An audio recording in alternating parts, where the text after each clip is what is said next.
हनुमान जी चल देते हैं राम जी को हृदय में धारण करके चले। यद्यपि बीच में बड़ी लंबी घटनाएं हैं, उन पर पूरे पर इतना विस्तार लूंगा तो हनुमान जी के उस पावन चरित्र को 9 दिन में भी नहीं कह सुन पाएंगे जो हम कहना चाहते हैं। इसलिए बीच की कथा को मैं ऐसे पार करता हूं कि बंदरों को प्यास लगी, हनुमान जी ने ऊपर चढ़े गिर शिखर चहुदिश देखा, भूमि बिबरे कौतुक देखा। वहां गुफा में गए तो एक देवी बैठी थी जिनका नाम स्वयं प्रभा है, और उनसे प्रणाम करके बताया। वहां फल खाए, जल पिया। स्वयं प्रभा ने 4 सूत्र दिए। उन 4 सूत्रों को आज भी हम अपने जीवन में धारण करें, कठिन नहीं है। एक बात मैं और कहूं, बड़ी विनम्रता पूर्वक आप लोग समझें। कुछ लोग कह देते हैं महाराज भगवान को पाना बड़ा कठिन है। आज के युग में अभी मैं नहीं मानता। मैं तो ये मानता हूं कि संसार की एक छोटी सी वस्तु, 2 रुपए का बिस्किट भी आप पाना चाहते हो तो 2 रुपये खर्च करना पड़ेगा, दुकान से लाना पड़ेगा, पुड़िया फाड़ना पड़ेगा, मुंह में डालना पड़ेगा, तो भी कुछ कठिन है। इस जीवन में, इस सृष्टि में अगर पाना सबसे सरल है तो राम जी को पाना सबसे सरल है। तो राम जी को पाना सबसे सरल, और उसमें कुछ करना है ही नहीं, बाहर से कुछ नहीं करना। ये लाल पीले कपड़े जो हम पहन लिए हैं ना, अरे आप लोगों को दिखाने के लिए पहन लिए। राम जी कपड़े उपड़े नहीं देखते, चंदन माला ताला और चिमटा कमंडल ये नहीं कुछ देखते। राम जी को पाने के लिए क्या करना है? निर्मल मन जन सो ही पावा, पावा। निर्मल मन जन सो ही पावा, मोहि कपट छल छिद्र पावा, मोहि कपट छल छिद्र पावा।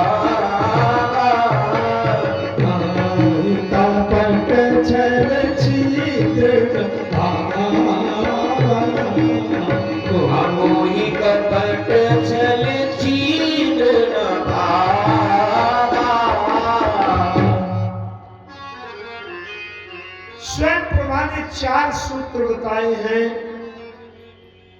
वो बड़े सरल हैं 4 सूत्र, लेकिन मैं उनको भी यहां विस्तार नहीं अभी दे रहा। देखेंगे 9 दिन कथा चल रही है, अगर कहीं समय मिला तो फिर देखेंगे, या आप लोग याद रखेंगे, फिर कभी जिज्ञासा करेंगे, तब वो 4 सूत्र की बात हम करेंगे। ऐसा नहीं है कि वो केवल कथा की है, मैं सत्य कहता हूं। 1 रुपया लगना नहीं है, उछल कूद करना नहीं है, बहुत कोई मंत्र श्लोक चौपाई रटना नहीं है, याद करना नहीं है। वो भक्ति आज भी मिलेगी, सीता जी आज भी मिलेगी, राम जी आज भी मिलेंगे। कल तो मैंने एक बात कही थी ना, आपको याद होगा जो लोग रहे होंगे, कि मैं 3 दिन का प्रयोग बताऊंगा। कल पहला दिन था, दूसरा दिन है, कल तीसरे दिन में बताऊंगा। तीसरे दिन में प्रयोग बताऊंगा और 3 दिन वो प्रयोग करना है, और चौथे दिन हनुमान जी मिल ही जाएंगे पक्का, एकांत न कर। तो भी आज भी नहीं बताऊंगा, कल बताऊंगा। कल बताऊंगा, उसके अगले 3 दिन तक आप प्रयोग करिएगा। कल तीसरे दिन बताऊंगा, चौथे, 5वें, 6वें, ये 3 दिन तक आप प्रयोग करिएगा, और 7वें दिन, कथा के 7वें दिन आपको हनुमान जी मिल ही जाएंगे। इसलिए कि कल थोड़े से और आपके साथी मित्र आ जाएंगे, सबको सबके बीच में बताएंगे तो थोड़ा ज्यादा लाभ होगा। और ये भी बात है कि उसमें रुपया पैसा लगना नहीं है, उछल कूद करना नहीं है, कोई रिस्क नहीं है, खतरा नहीं है। तो मैं आज भी मानता हूं, अभी चाहे मेरी बात तो हो, चाहे सब लोग स्वीकार करें या न करें, मुझे तो भगवान का मिलना सबसे सरल लगता है, सबसे सरल। आइए हम आगे चले। अभी स्वयं प्रभा की मैं बात नहीं करता, लेकिन स्वयं प्रभा ने एक सूत्र दिया था, मूंदहु नयन, आंख बंद करो। अगर आपको भक्ति पाना है तो आंख बंद करो, आंख बंद करो। आंख बंद करने का मतलब आंख बहुत खोलोगे, सावधान रहोगे, तो आंख खोलने से किसी रिश्तेदार का लड़का का एक्सीडेंट हो गया है तो उसके वहां देखने जाना है, किसी रिश्तेदार के यहाँ शादी विवाह होना है तो उधर जाना है, अभी चुनाव भी लड़ना है तो चुनाव जीतना है, अभी कारखाना भी लगाना है तो उसमें भी समय देना है। तो आंख खोलने से क्या होगा? संसार दिखेगा, भक्ति नहीं मिलेगी। एक मुझे दूसरे प्रसंग की थोड़ी सी याद आ रही, उसको रखो। एक बार भगवान शंकर समाधि लगाए हुए थे और कामदेव आक्रमण करने गया। सबको पता है, मानस में कथा है कि नहीं? किसको किसको पता है? पता है? शंकर जी समाधि लगाए थे, तारक नाम का दैत्य हुआ, पूरे संसार में बड़ा आतंक किए था। सब देवताओं ने कामदेव के भेजा, जाओ पठवो काम जाए सिपाही, करे क्षोभ शंकर मन माही। कामदेव ने जाकर के जब अपना जोरदार प्रभाव का प्रहार किया तो भयो ईश मन क्षोभ विषेखी, क्षोभ उत्पन्न हुआ और नयन उघारी सकल दिशि देखी। अब जब आंख खोला शंकर जी ने तो क्या देखा? सौरभ पल्लव मदन बिलोका। सौरभ, सौरभ माने, किसी को पता है सौरभ माने क्या होता है?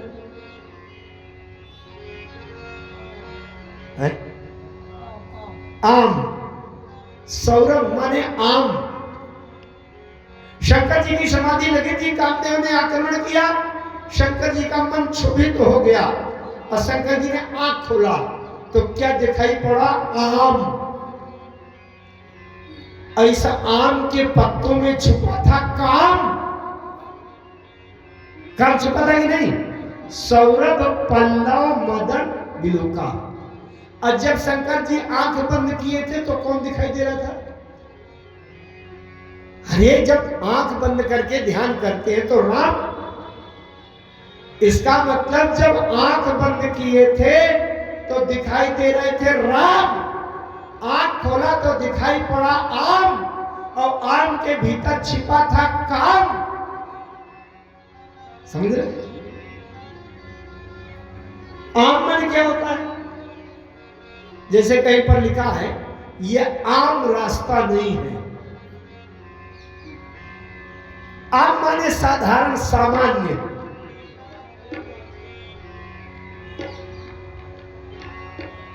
आइए मैं बात बोल रहा था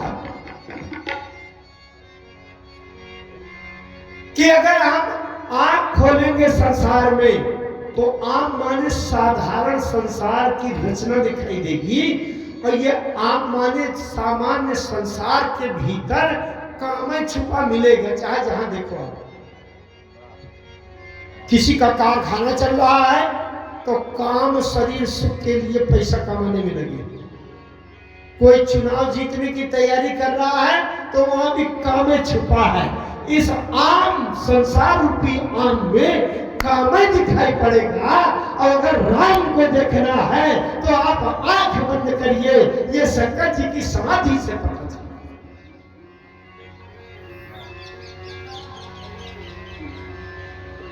और इसीलिए मानस में, पूरी मानस में 4 प्रसंग ऐसे आए जहां आंख बंद करने के लिए कहा। उनका विस्तार भी मैं यहां लेना नहीं चाहता था, इसलिए केवल संकेत किया। ये प्रसंग हमको संकेत देते हैं, ज्यादा संसारबाजी के चक्कर में न रहो। न यहाँ कोई किसी का भाई है, न भतीजा है, न पिता है, न पुत्र है। ये सब केवल काम है। काम का मतलब शरीर के सुख के लिए साथी है और शरीर तक ही साथी है और नहीं। अगर राम से मिलना है तो भी हंसे लखन कहा मन ओ भी हंसे लखन कहा मन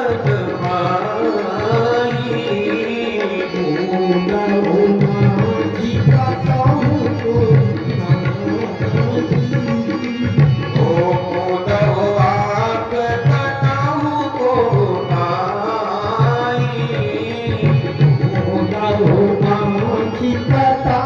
को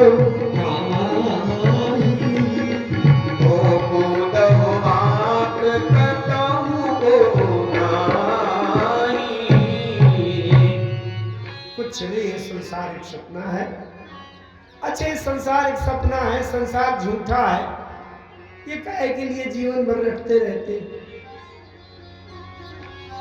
हम भी रहते हैं, आप भी रहते हैं, कहते भर रहते हैं, लेकिन मानता कोई नहीं कि संसार झूठा है। अरे जो बात है उसको मान लेने में क्या है, ये झूठा मान के चलिए।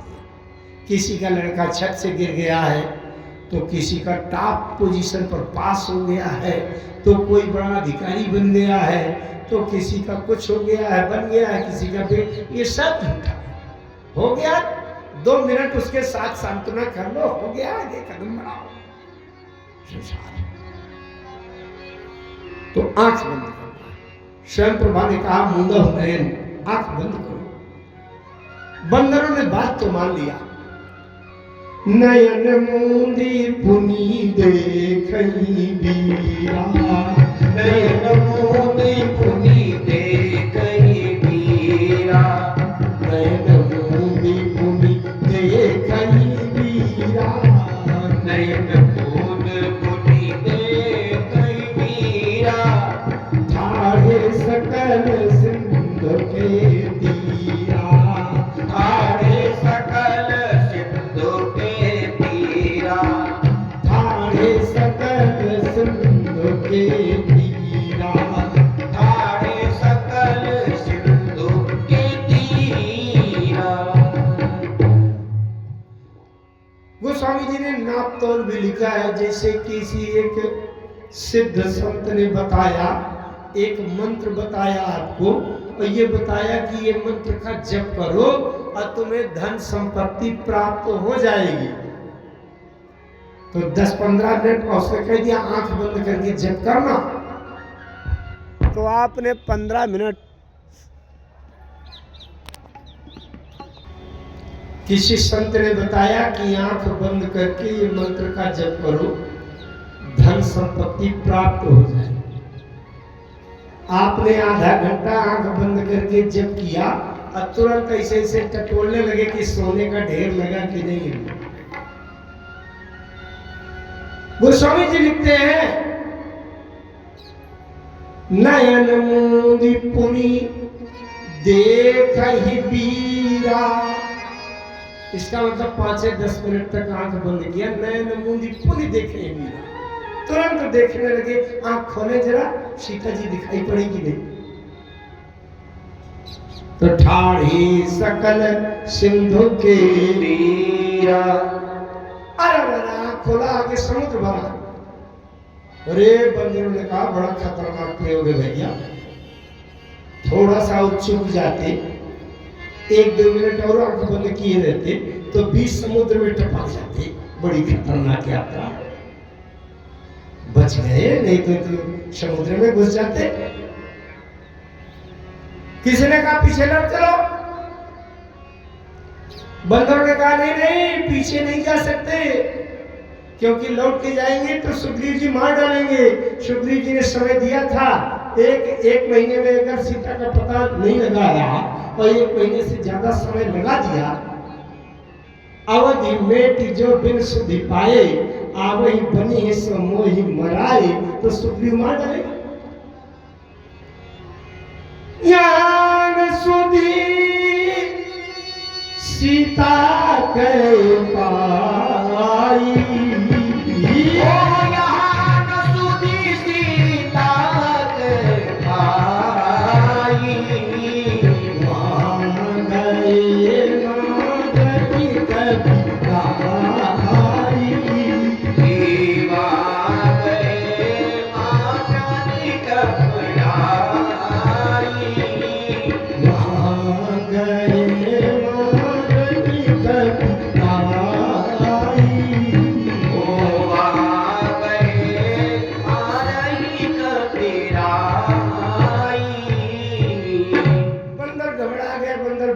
करने लगे कि दो प्रकार भई मृत्यु हमारी, आगे जाएंगे तो समुद्र में डूब जाएंगे और पीछे लौटेंगे तो सुग्रीव मार डालेंगे। 2 प्रकार भई मृत्यु हमारी।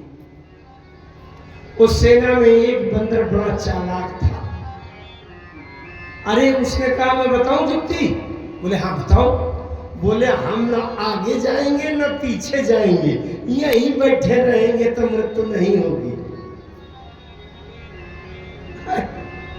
आगे जाएंगे समुद्र में डूब जाएंगे, मर जाएंगे, और पीछे लौटेंगे तो सुग्रीव मार डालेंगे, क्योंकि 1 महीने का समय दिया था। तो हम ना आगे जाएंगे ना पीछे लौटेंगे। ये जानते हो क्या है?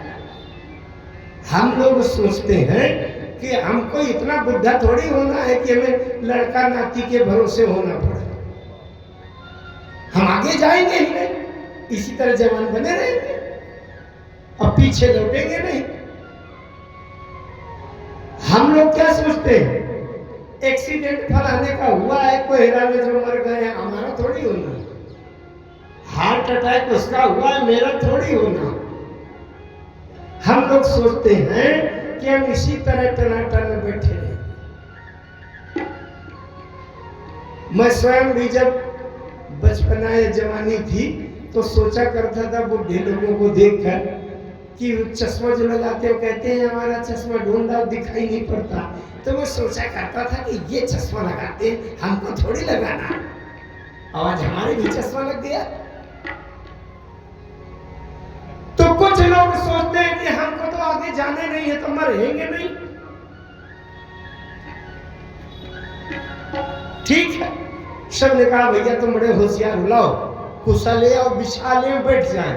तो बैठे कप सब दर्भ डसाई, दर्भ माने कुशा, कुशा इसलिए बिछा लिया कि भैया शायद तुम मर ही गए तो कौन किसको कुशासन देगा, इसलिए कुशा बिछा के बैठो। अच्छा, उसने बड़ी चालाकी से बताया यहीं बैठे रहे। लेकिन जब बंदर इस तरह से बातचीत कर रहे थे, उनकी बातचीत गुफा में, वो कंदरा में एक गीध थे बड़े विशाल काय, उसने सुन लिया। ये विधि कथा कहानी बहु भांति, और गिर कंदरा सुनी संपाती। बाहर होई देखी बहू की सा, बाहर होई देखी बहू की सा, बाहर होई देखी बहू की सा, बाहर होई देखी बहू की सा, मोहि आहार दीन जगदीसा, मोहि आहार दीन जगदीसा, आज सबई का भक्षण कर, आज सबई का भक्षण कर, बिन बहु चले आहार बिन मर,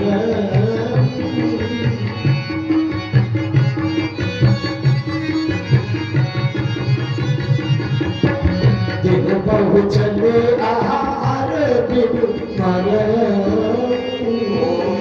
दिन बहु चले आहार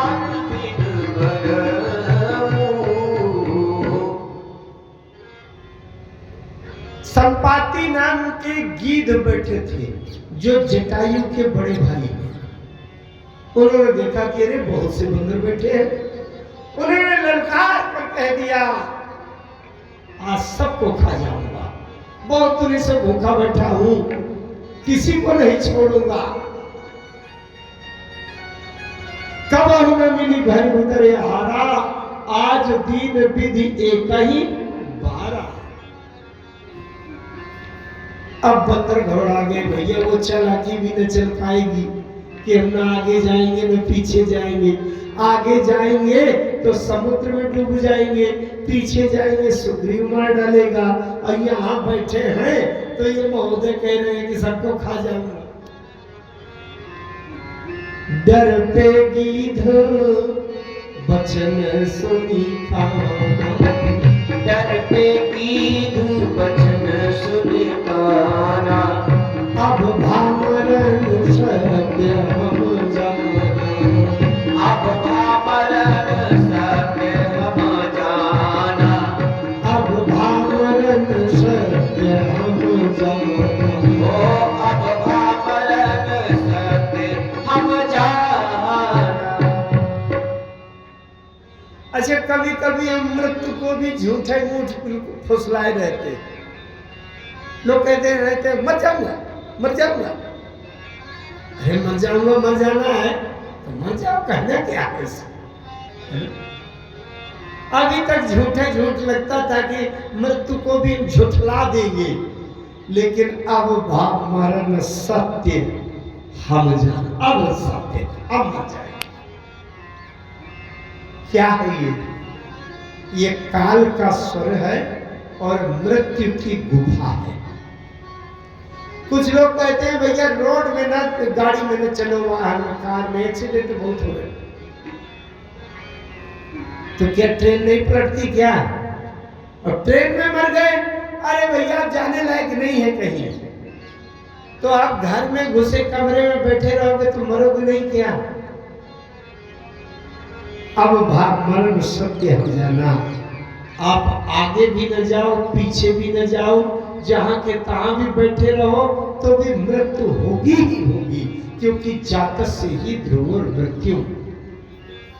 काल का स्वर है, मैं सबको खा जाऊंगा। अंड कटाह अमित गायकारी, अंड कटाह अमित लयकारी। अंड कटाह अमित लयकारी, अंड कटाह अमित लयकारी। काल सदा दोहते क्रम भारी, काल सदा दोहते क्रम भारी। काल सदा दोहते क्रम भारी।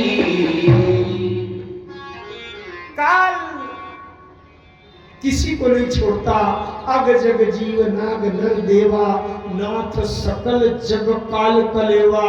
जब वो संपाति ने देखा, बाहर लुढ़कते हुए आया, तो संपाति को देख करके डर पे गीध बचन सुनी काना, अब भाव मरण सत्य हो जाना।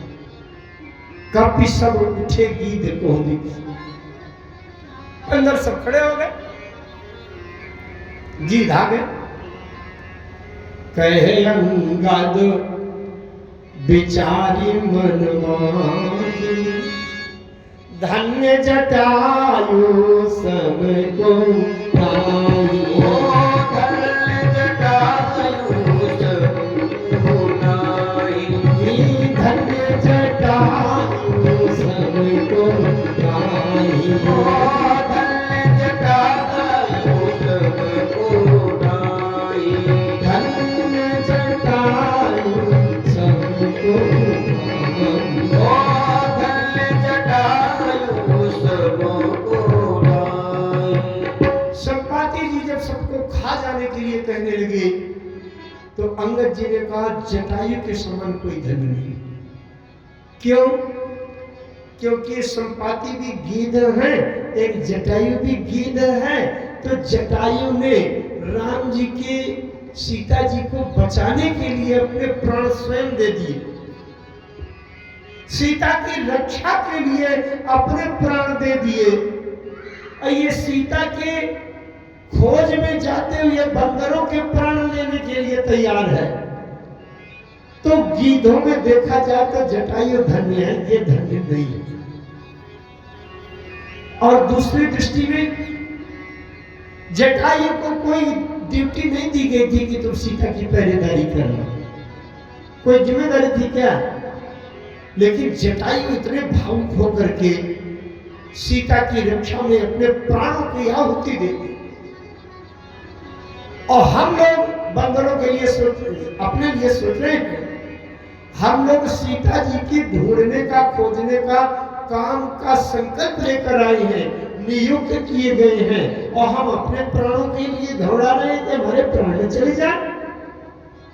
तो हम धन्य नहीं है, जटायु धन्य है। जैसे जटायु का नाम लिया कि जटायु धन्य है, वैसे संपाति निकारी जटायु का नाम ले गए। जटायु का नाम सुनते ही संपाति ने सब बंदरों को निश्चिंत कर दिया कि अब तुम कोई चिंता न करो, अब खा जाने की बात तो दूर, तुम्हारे शरीर में खरोच तक नहीं लगेगी। तीनई अभय करी पूछे सी जाई, निर्भय कर दिया, निश्चिंत हो जाओ, अब तुम्हें कोई खतरा नहीं। थोड़ा ध्यान से सुनिएगा ये बात जो निकल रही है। जटायु कौन है? भक्त है। भक्त का नाम लेने से कम से कम 4-6 हजार बंदरों के प्राण बच गए। अगर जटायु का नाम न लेते तो संपत्ति सबको खा जाते, सब मर जाते कि नहीं? इसका मतलब भक्त जटायु का नाम लेने से 4-6 हजार लोगों के प्राण बच गए। जब भक्त का नाम 4-6 हजार के प्राण बचा सकता है तो भगवान का नाम कितनी सुरक्षा न देगा, ये यहां से हमको सीखना चाहिए। संपाति ने कहा, भैया ये बताओ तुम लोग जटायु को कैसे जानते हो? मेरा छोटा भाई है। बंदर ने पूरी कथा सुनाई और जटायु के प्राण छोड़ने की बात बताई। संपाति ने कहा, भैया मेरे शरीर को सहारा देकर के समुद्र के किनारे तक पहुंचा दो, मैं उसे तिलांजलि दे दूं, और फिर इसके बाद तुम जिसको ढूंढ रहे हो मैं सहायता करूंगा, तुम्हें वो जरूर मिलेगी। मोहि ले जाऊ सिंधु तट देऊ तिलांजलि ताई, बचन सहाय करबि मैं, पैहु खोज हो जाए। अच्छा, तिलांजलि दे दिया। इसके बाद संपाति जी एक घटना बताने लगे। संपाति जी घटना बताने लगे कि जटायु मेरा भाई है। पुराणों में इनकी वंशावली का वर्णन आता है। महर्षि कश्यप की 13 पत्नी थी। 13 पत्नी में एक पत्नी का नाम है दिति, जिनसे उत्पत्ति हुई हिरण्याक्ष हिरण्यकश्यप से दैत्य हुए, दिति के पुत्र दैत्य। एक पत्नी का नाम है आदिति, आदिति के जो पुत्र हुए वो आदित्य देवता। एक पत्नी का नाम है कद्रु, कद्रु से काले सर्पों की उत्पत्ति हुई। एक पत्नी का नाम है बिनता, बिनता के जो पुत्र हुए उनका नाम बैनतेय हुआ। बिनता के पुत्र इसलिए बैनतेय। तो बिनता के 2 पुत्र हुए, पक्षियों की उत्पत्ति हुई इसे। बिनता के 2 पुत्र हुए, बड़े का नाम गरुड़, छोटे का नाम अरुण। गरुड़ जी विष्णु भगवान के वाहन बन गए और छोटे भाई अरुण सूर्य भगवान का रथ चलाने लगे। अरुण लंगड़े हैं, पंगु हैं। अरुण के 2 पुत्र हुए, सब बड़े का नाम संपाति, छोटे का नाम जटायु। संपाति कह रहे हैं कि हम दो बंधु प्रथम तरुणाई, हम दो बंधु प्रथम तरुणाई, गए गगन रवि निकट उड़ाई, हो गए गगन रवि निकट उड़ाई, तेज न सही सक सो फिर आवा, तेज न सही सक सो फिर आवा, मैं अभिमानी रवि दिय रावा, मैं अभिमानी रवि नियरावा, जरे पंख यति तेज अपारा, चले पंखुवती तेज अपारा, वायु भूमि करी ढोल चितारा, मर्यों भूमि करी घोर चिकारा। संपाति जी बता रहे हैं हम दोनों भाई, मैं बड़ा हूं और जटायु मुझसे छोटा, दोनों भाइयों ने एक बार विचार किया कि चलो सूर्य भगवान के पास चला जाए, सूर्य भगवान में कितना तेज है, जरा उतना उनका टेम्परेचर नापा जाए, ताप कितनी गर्मी।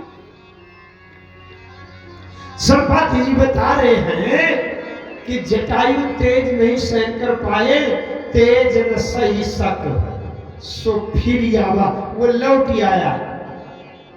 मैंने कहा कि तुम छोटे हो ना, छोटे हो, हिम्मत के कमजोर हो, तुमको गर्मी सहन नहीं हो रही, लौट जाओ। लौट ही आया। अब मैं अभिमानी रवि नियराया, मैं अहंकार के कारण प्रेरित होकर अहंकार से सूर्य के निकट पहुंच गया। जरे पंख यति तेज अपारा, अपार तेज के कारण मेरे पंख जल गए। पक्षी के पंख जल जाए, आप कल्पना करो मने मन, पक्षी ऐसे ऐसे पंख करता है तो संभलता है, नहीं तो पंख कट जाए तो पैरों से भी चले तो लुढ़क जाएगा, उठ नहीं पाएगा। लुढ़क के नीचे गिर गया, ऊपर से नीचे लुढ़क कर आ गया, गिर गया।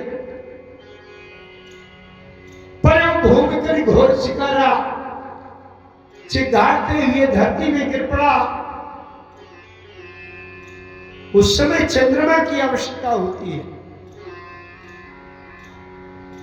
मानस में गोस्वामी जी लिखते हैं, जिसको हम आप लोग व्यवहार में अनुभव भी करते हैं। शरद ऋतु में, शरद ऋतु का मतलब कुंवार के प्रथम पक्ष में जो लोग कृषि करते हैं, किसान है, खेतों पर काम करते हैं, तो कुंवार के महीने में जो धूप होती है दिन में बड़ी तेज होती है, शरीर को जला देती है, जलन होती है। और दिन भर का तपा हुआ व्यक्ति, सूर्य की गर्मी से, घाम से और आतप तपा हुआ व्यक्ति, उसको गर्मी दूर करने के लिए क्या करना पड़ता है? कब गर्मी उसकी कब दूर होती है? जब रात्रि में चंद्रमा की चांदनी में, खुले आकाश के नीचे चंद्रमा की चांदनी में थोड़ी देर 1-2 घंटा वो विश्राम करता है, तभी उसकी जलन से। गोस्वामी जी महाराज लिखते हैं, सरदा तपोनी सी सासी आप हरई, सरदा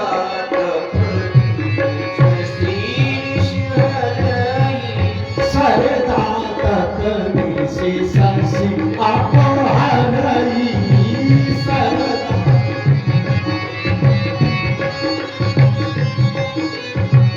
संत दरस जीवी पातक डरई, संत दरस जीवी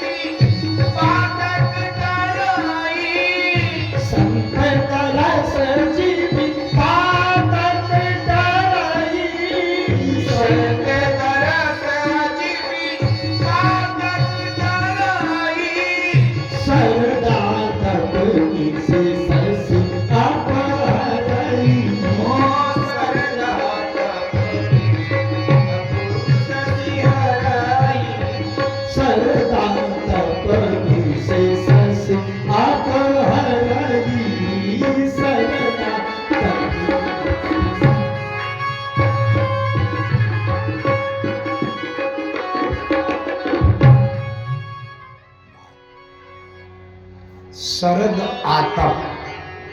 शरद ऋतु कुंवर के महीने की आतप माने धूप से जिसको गर्मी जलन उत्पन्न हो जाए तो निशि शशि अपहरी, रात में चंद्रमा ही उसकी जलन दूर कर सकता। अच्छा, तो संपाति भी सूर्य की तेज से जल गई। जले पंख यति तेज अपारा, धरती में गिर गए तो इनको चंद्रमा की जरूरत है। तो गोस्वामी जी लिखते हैं वहां चंद्रमा मिल गए। अरे मुनि एक नाम चंद्रमा ओही, मुनि एक नाम चंद्रमा ओही, मुनि एक नाम चंद्रमा ओही, मुनि एक नाम चंद्रमा ओही, लागी दया देखी अति मोही, लागी दया देखी अति मोही, विविध भांति तेहि ज्ञान सिखावा, विविध भांति तेहि ज्ञान सिखावा, देह जनित अभिमान छोड़ावा, देह जनित अभिमान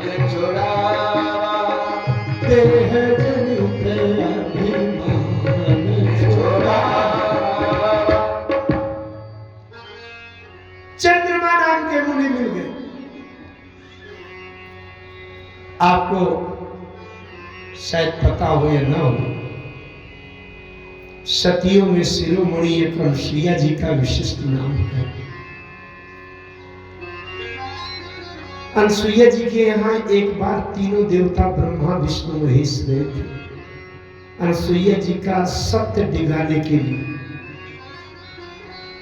तीनों साधु बन करके गए। उस समय अनुसुईया जी के पति अत्रि जी वहां आश्रम में नहीं थे, तीर्थाटन के लिए गए थे और ये कह गए थे, देवी आश्रम में अगर कोई भी साधु संत भूखा अतिथि आ जाए उसको भोजन अवश्य करा देना। पति देव की आज्ञा थी और तीनों साधु आ गए, ब्रह्मा विष्णु महेश। उन्होंने कहा, देवी भिक्षा नहीं, हम भूखे हैं, हमें भोजन करवा दो। अनुसुईया जी ने कहा, अभी महाराज बिल्कुल तुरंत, क्योंकि मेरे पति भगवान की भी आज्ञा है, कोई भी अतिथि है उसको भोजन जरूर कराना। आप लोग चिंता न करिए, मैं भोजन अभी तैयार करती हूँ और आपको परोस के खिलाती हूँ। उन साधुओं ने तीनों ने शर्त रख दिया, देवी हमारा एक नियम है, हम जो कोई भोजन परोसे तो अगर कपड़े पहनकर वस्त्र पहनकर अगर भोजन परोसे तो हम भोजन नहीं करेंगे।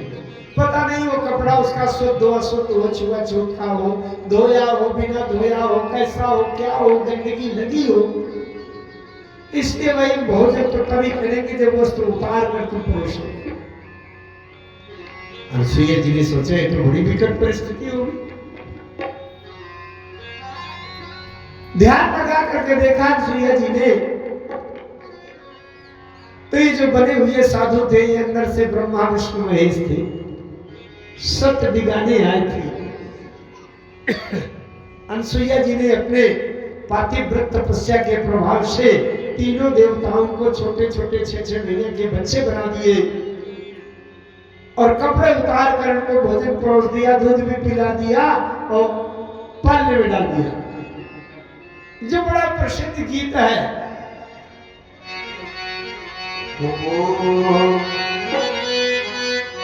माता अनुसुईया ने डाल दियो पालना, झूल रहे तीन देव पद करके लालना, झूल रहे तीन देव पद करके लालना। माता अनुसुईया जी ने डाल दियो पालना, झूल रहे तीन देव पद करके लालना, झूल रहे तीन देव पद करके लालना।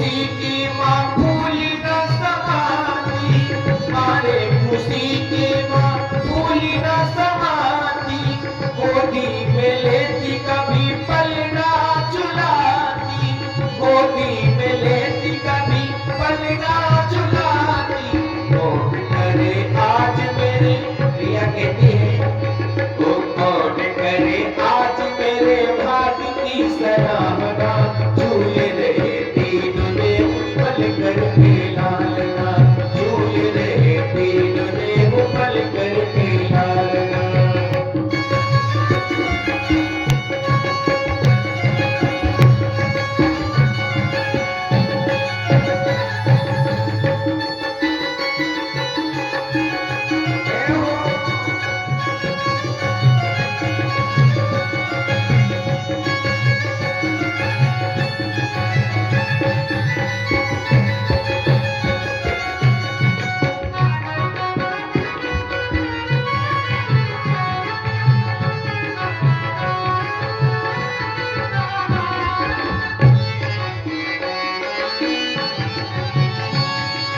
दीन देव आज मेरे द्वारे पे आए, दीन देव आज मेरे द्वारे पे आए, अरे भोजन कराओ वैसे वचन सुनाए, भोजन कराओ वैसे वचन सुनाए। और जब भैया ने देखा कि ये ब्रह्मा विष्णु महेश है, जल का छींटा मारा तो 6 महीने के बालक बना दिया। और आज मैया कहती है सुनो, भारत के देवियों से आज बड़ा सामना, भारत की देवियों से आज बड़ा सामना, झूल रहे दीन देव पल करके लालना, झूल रहे दीन देव पल करके लालना। माता यनसुईया जी ने डाल दियो पालना, माता यनसुईया जी ने डाल दियो पालना, झूल रहे दीन देव पल करके लालना, झूल रहे दीन देव पल करके लालना, झूल रहे दीन देव पल करके लालना। ये ब्रह्मा विष्णु महेश को छोटे छोटे बालक बना करके पालनी में झुला दिया। बहुत समय के बाद तीनों भगवानों की जो देवियां थी, उन्होंने नारद जी से पूछा, नारद ये हमारे सरकार कहाँ गए तीनों? नारद जी ने कहा वहां चले जाओ चित्रकूट की भूमि में, भारतवर्ष में चित्रकूट की पावन भूमि में चली जाओ। तीनों देवियां आई, अनसुईया जी को प्रणाम किया, महासती हम आपको प्रणाम करती है, हमारे हमारे पति देव दे दीजिए। अनसुईया जी ने कहा भैया छाटो भी लो, पहचानो अपना अपना, ले जाओ। अब बताओ, अच्छे खासे ब्रह्मा जी, विष्णु भगवान शंकर जी और 6 महीना के बच्चे बने हैं, असहित पहचानने में चूक जाए, एक दूसरे की अदला बदली हो जाए तो भी समस्या। अच्छा अपने वाला भी मिल जाए तो अच्छे खासे पति थे, 6 महीने का बच्चा ले जाके क्या करेंगे? तीनों देवियों ने, ब्रह्माणी, रुद्राणी और लक्ष्मी, इन तीनों देवियों ने प्रणाम किया, भैया आपकी जो पतिव्रता शक्ति है वो अपार है, आप उनको यथारूप करके हमें दे दीजिए। अनसुईया जी ने यथारूप कर दिया, ब्रह्मा को ब्रह्मा बना दिया, विष्णु को विष्णु बना दिया और शंकर जी को शंकर जी बना दिया। आप लोग सोच रहे होंगे ये अनसुईया जी की कथा कहां से आ गई बीच में, इसका संबंध है उससे, संबंध समझे आप क्या है? जब वो तीनों देवता, तीनों भगवान चलने लगे तो तीनों ने हाथ जोड़कर कहा, भैया हम आपके पुत्र बने थे, आपका वात्सल्य अमृत रस का स्तनपान कर रहे थे, इसलिए हमको आपकी याद बहुत आएगी, हम आपके तीनों देवता आपके पुत्र रूप में बन करके आएंगे। अपनी तरफ से वचन लिया तीनों देवता।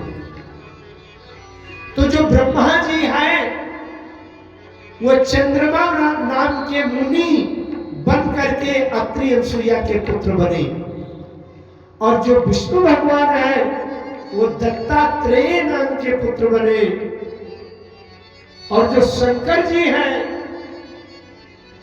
वो अत्रि अनसुईया के पुत्र बने, जिनका नाम हुआ दुर्वासा। दुर्वासा जी जब गर्भ के अंदर 7 दिन के थे,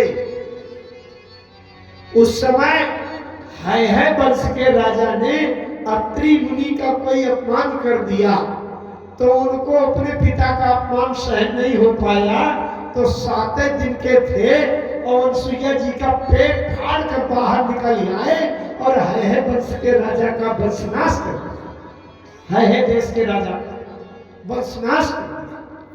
जो 7 दिन में पेट फाड़ कर निकल आवे, वो तो कितना तेजस्वी होगा, कितना क्रोधी होगा। अनसुईया जी के पुत्र हैं 3, चंद्रमा नाम के मुनि और दत्तात्रेय भगवान और दुर्वासा जी। ये जो चंद्रमा मुनि हैं, हमारी कथा चल रही थी, संपाति के पंख जल गए और सूर्य की गर्मी से जो जल जाए उसको चंद्रमा की आवश्यकता होती है। तो गोस्वामी जी ने लिख दिया कि अनसुईया जी के पुत्र मुनियत नाम चंद्रमा होई, मुनियत नाम चंद्रमा होई, लागी दया देखियत होई, ओ लागे दया देखियत होई, लागी दया देखियत होई। लागी दया देखियत होई। वही चंद्रमा मुनि आ गए और बहुत प्रकार से ज्ञान बताया। संपाति, तुम एक सूर्य की क्या बात है, कोटि सूर्य के पास पहुंच जाओगे, परंतु देहाभिमान से नहीं। अरे राम जी क्या है, कोटि सूर्य समप्रभ। तो राम के पास कोटि सूर्य के पास, लेकिन देहाभिमान से नहीं। विविध भांति तेहि ज्ञान सिखावा, देह जनित अभिमान छुड़ा। और चंद्रमा मुनि ने बताया, त्रेता ब्रह्म मनुज तनु धरहि, तासु नारी निश्चरपति हरिहि, तासु खोज पठहि प्रभु दूता। और उनको मिल करके तुम धन्य हो जाओगे। जब यही पंख करस जन चिंता ती नहीं दिखाए दीह सितय सीता, तो मोहि बिलो की धरहु मन धीरा।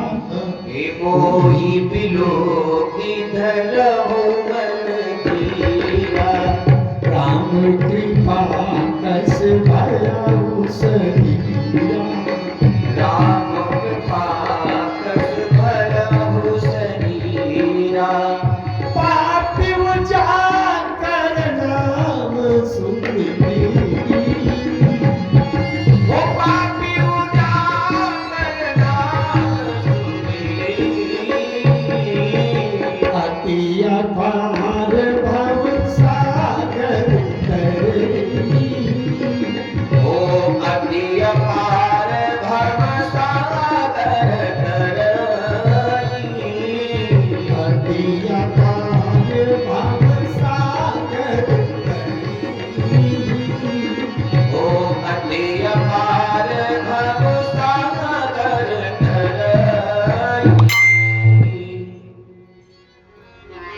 उन्होंने बताया संपाति जी ने कि चंद्रमा मुनि ने कहा था कि जमी हई पंख करसी जनी चिंता, राम जी के काम में सहयोग कर देना, तुम्हारे पंख निकल जाएंगे।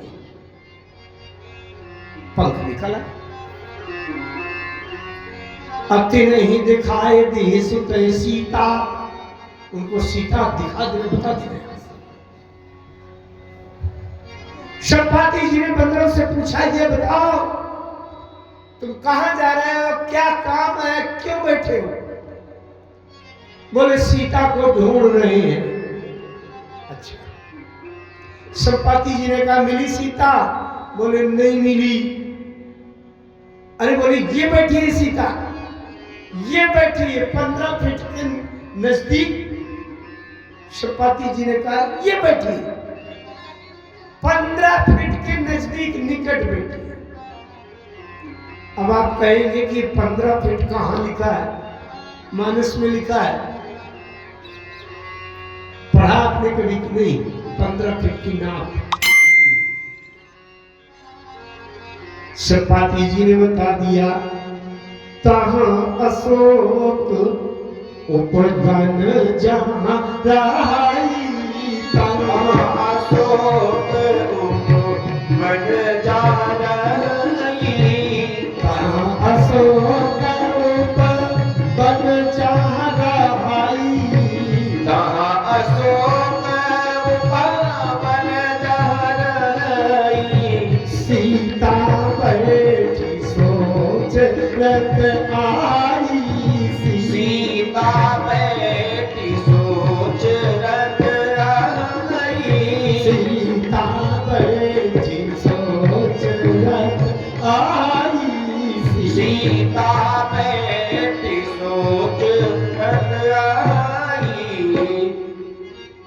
संपाति जी ने बताया कि मैं देख रहा हूं भाई, जैसे 1 किलोमीटर दूर से देखें तो 1 किलोमीटर दूर से पेड़ों का बगीचा तो दिखाई पड़ेगा, बहुत बड़े बहुत ज्यादा पेड़ लगे हैं, लेकिन ये न बता पाएंगे आपकी आम के पेड़ हैं कि इमली के हैं कि महुआ के हैं कि अशोक के हैं कि आंवला के हैं। पहचान लेंगे 1 किलोमीटर दूर से? नहीं पहचान पाएंगे। इसका मतलब इतने नजदीक से देखा कि जहां से अशोक के पेड़ की पत्तियां पहचान में आ रही हैं कि अशोक का पेड़ है जहां सीता बैठी। नजदीक से देखा कि नहीं? तो आप कहेंगे कि ये तो 50 फीट दूर तक भी पहचाना जा सकता है, बाउंड्री के बाहर काहे का पेड़ लगा है, बता सकते हैं।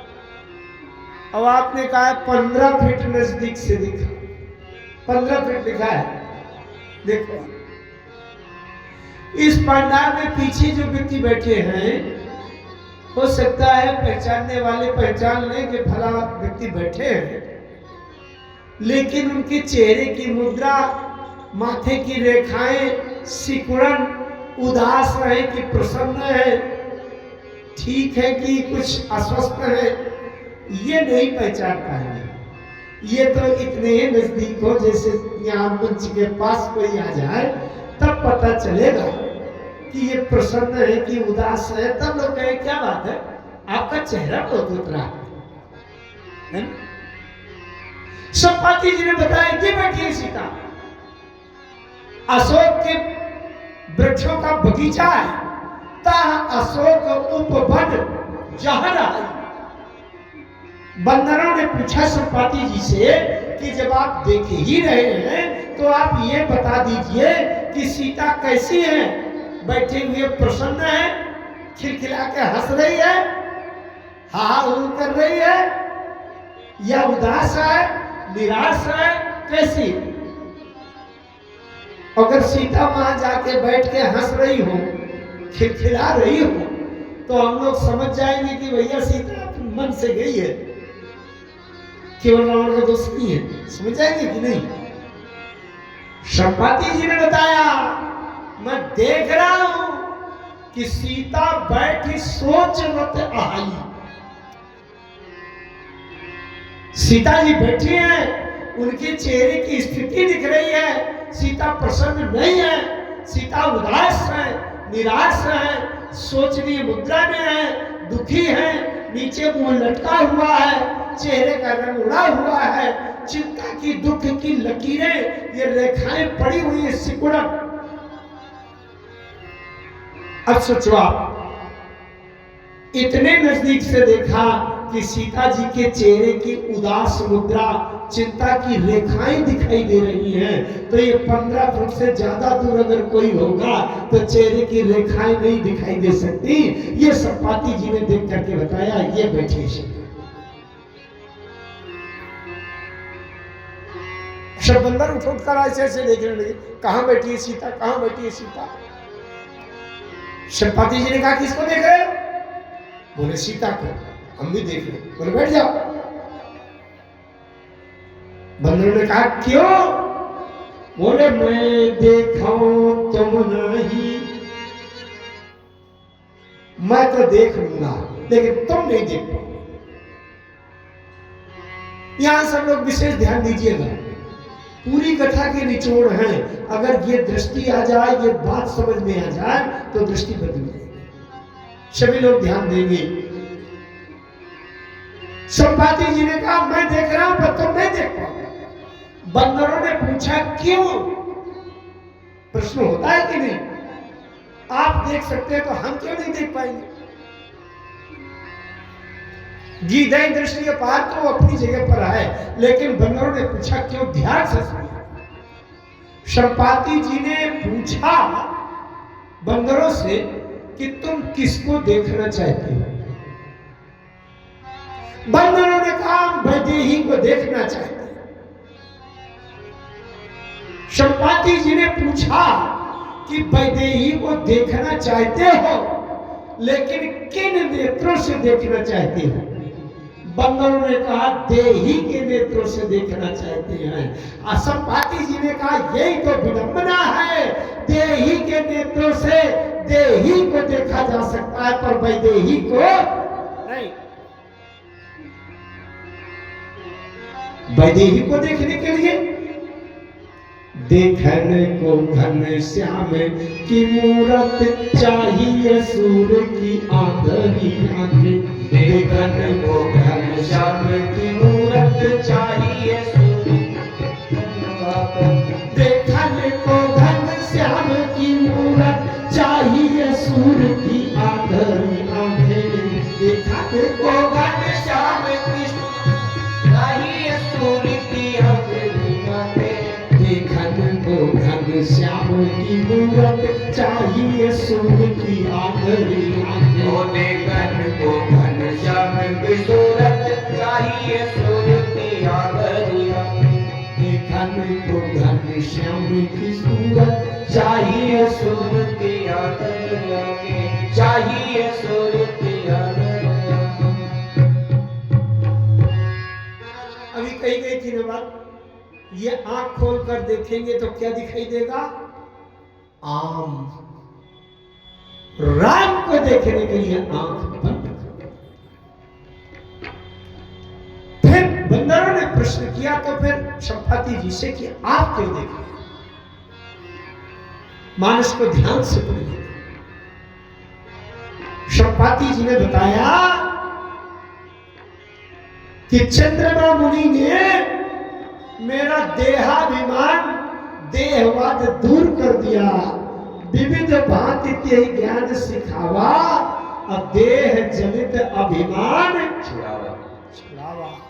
मेरा देहाभिमान दूर हो गया है, इसलिए मैं देह में रहते हुए भी देह से परे हृदय के नेत्रों से देख रहा हूं। और वे हृदय के अंदर नेत्र क्या होते हैं? बोले मरबी सजन सुमति पूरा आरी, सजन सुमति पुरारी। ज्ञान विराग नयन उर्गारी, ज्ञान विराग नयन उर्गारी। विराग ज्ञान विराग ज्ञान विराग नयन मुरारी। ज्ञान और वैराग्य के नेत्रों से देखना चाहिए। एक बार की बात बताऊं, एक बार अर्जुन ने भगवान कृष्ण से कहा, प्रभु मैं आपके उस ऐश्वर्य को देखना चाहता हूं, ईश्वरी रूप में तो देखना चाहता हूं। भगवान वासुदेव ने मना कर दिया, नहीं देखो। न तो माम सत्य से द्रष्टुम अनेनैव स्वचक्षुषा। अर्जुन जैसे निकट रहने वाले प्रिय को मना कर दिया, नहीं देख पाओगे। बोले प्रभु इच्छा तो बहुत।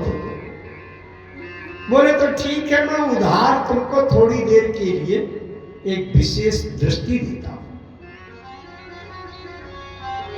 न तो माम सत्य से द्रष्टुम अनेनैव स्वचक्षुषा दिव्यं ददामि ते चक्षुः पश्य मे योगमईश्वरम।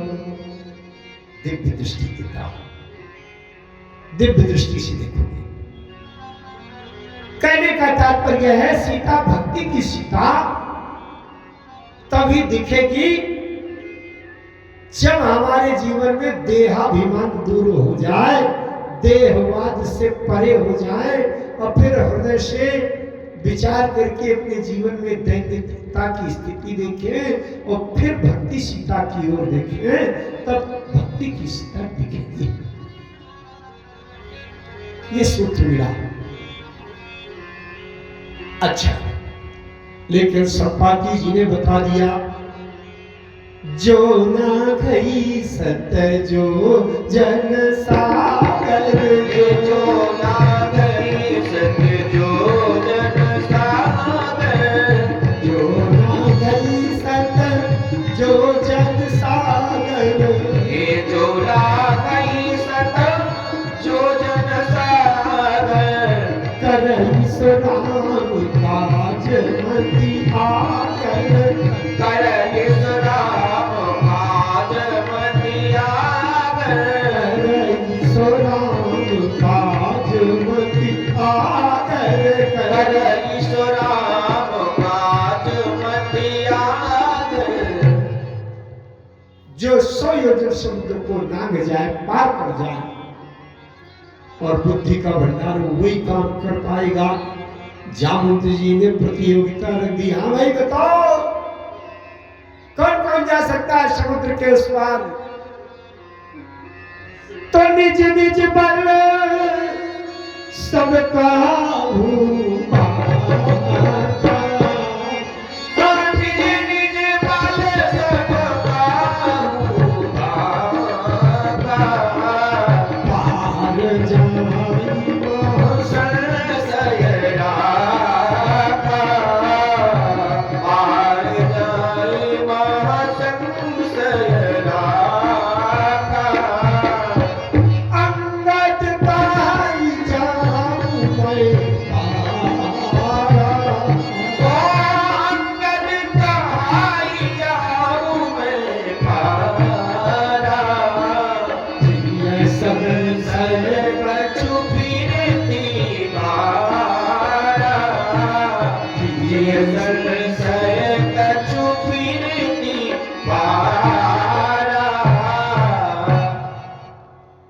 यद्यपि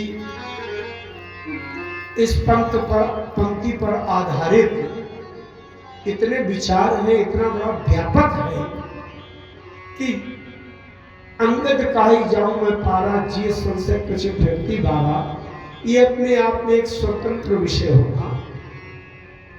इसको हम बिल्कुल नहीं यहाँ छेड़ते, यहाँ केवल यही कह करके आगे बढ़ते हैं कि ये सब संशय में डूबे हुए हैं, इसलिए भक्ति सीता के पास नहीं पहुंच पा सकते। तो जामवंत जी ने आगे हनुमान जी महाराज को प्रेरित किया, काहि रीछ पति सुनु हनुमान चुप साधी रहो बलवाना। कहाई रीच पति सुनो हनुमाना, का चुप साधी रहो बलवाना। पवन तनय बल पवन समाना, बुद्धि विवेक विज्ञान निधाना। हे पवन तनय बल पवन समाना, बुद्धि विवेक विज्ञान निधाना। कवन सुकाज कठिन जग पाई, जो नहीं हो तात तुम पाई। कवन सुकाज कठिन जग माही, जो नहीं होत तात तुम पाई। जो नहीं हो तात तुम पाई। जो नहीं होत तात तुम पाई। आइए इन 3 वाक्यों का क्या प्रभाव है, क्या उद्देश्य है, इसको समझे। जामवंत जी ने ललकारा, काय रीछ पति सुनो हनुमाना, का चुप साधी रहे हो बलवाना। अरे बलवान, चुप क्यों बैठे हो? तो हनुमान जी और सिकुड़ गए। क्यों? जिसने बल भाखा होगा वो बलवान होगा। तो निज निज बल सब काहू भाखा, सब लोगों ने बल भाखा है तो वही बलवान होंगे। मैं तो बोला नहीं। तो हनुमान जी नीचे हुए। जब दूसरा वाक्य कहा जामवंत जी ने, पवन तनय बल पवन समाना। अरे तुम तो पवन के पुत्र हो, पवन के समान तुम्हारे पास बल है, इसलिए तुम तैयार हो जाओ। हनुमान जी ने सोचा और गड़बड़ का, अगर पवन के समान बल है तो लंका पहुंचने में किसी काम का नहीं। लंका में पवन देवता लंकेश्वर के महलों में झाड़ू लगाकर सफाई का काम करते हैं। वहां कोई झाड़ू लगाने की व्यवस्था नहीं है। पवन देवता से कहा जाता है रोज कि तुम ऐसी हवा चलाओ कि पूरे महलों का कूड़ा कचरा साफ होकर उस किनारे से बाहर निकल जाए। तो हनुमान जी ने सोचा कि अगर पवन के बल के समान बल है तो किसी काम का नहीं हूं। अगर लंका जाऊंगा तो पिताजी झाड़ू लगा रहे होंगे तो मुझे कहेंगे बेटा अच्छा हुआ तुम भी आ गए, वही कोने से तुम भी लग जाओ, झाड़ू लगा। बात ये झूठी नहीं है, मानस में चित्रण दिया गया है जाके।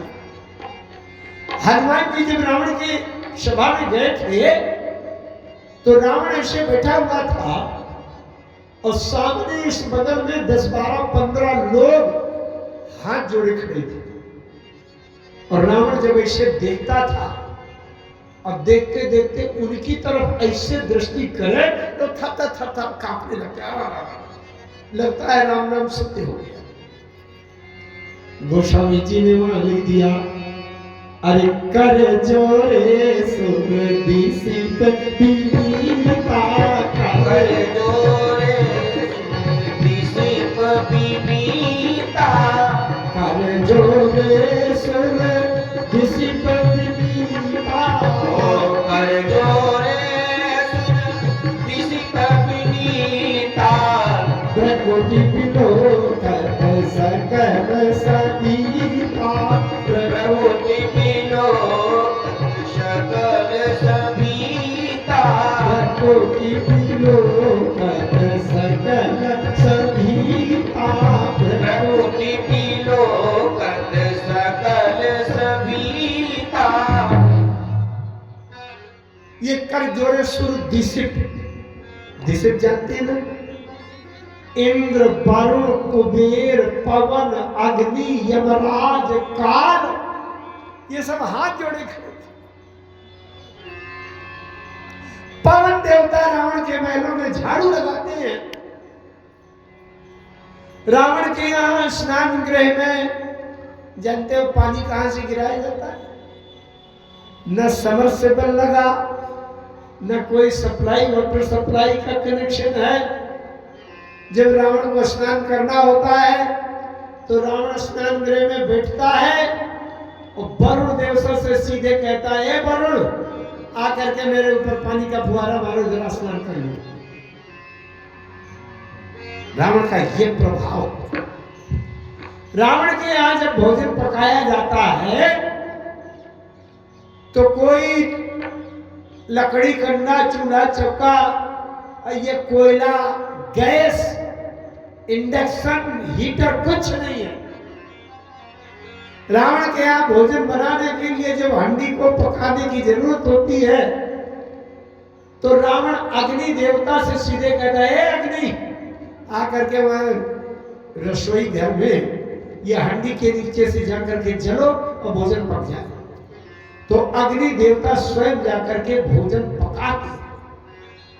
ये रावण का प्रभाव। जामवंत जी ने कहा, पवन तनय बल पवन समाना। हनुमान जी और सिकुड़ गए। तीसरा वाक्य जब कहा, कवन सो काज कठिन जगमाई, जो नहीं होता तो पाही। हनुमान जी बिल्कुल मौन हो गए, तो मैं किसी काम कर। क्यों? ये लाइट बढ़िया जल रही है, इतना तेज प्रकाश दे रहा है। अगर पावर हाउस से लाइट, ये बिजली कट जाए, पावर हाउस फेल हो जाए और इस चमकीले इससे कहें इंस्ट्रूमेंट से कि भैया पावर हाउस से भर तो कट गया है, तुम तो पूरे उसी तरह लगे हो, उतना प्रकाश न सही, थोड़ा कम करके प्रकाश दे दो। तो ये प्रकाश देने वाला यंत्र कहेगा कि कुछ नहीं, पावर हाउस से बिजली समाप्त, तो मैं केवल कांच का कांच हूं और कुछ नहीं, जुगनू के बराबर भी नहीं चमक सकता। जामवंत जी ने 3 बार प्रयास किया हनुमान जी को प्रेरित करने का, लेकिन जब हनुमान जी प्रेरित नहीं हो रहे तो जामवंत जी विचार करने लगे, जरूर कहीं ना कहीं से चूक हो रही है, गड़बड़ी हो रही है। एक व्यक्ति अपने मकान में पंखा चलाने के लिए स्विच कर रहा है, चटपट, बल्ब जलाने के लिए चटपटा रहा है, और उसने मेन स्विच से एमसीबी गिरा दिया है, उसको उठा नहीं रहा। तो यहाँ की स्विच चटपट करने से क्या होगा? जामवंत जी ने देखा कि मैंने मेन स्विच का खटका तो ऑन किए नहीं, और ये हनुमान कहां से चेतन हो? पावर हाउस क्या है? पावर हाउस है राम जी। जब तक हनुमान रूपी बल्ब को राम जी से नहीं जोड़ा जाएगा, तब तक हनुमान जी चमकने वाले नहीं। तो जामवंत जी को याद आया, तुरंत राम जी से जोड़ दिया कि राम काज लगी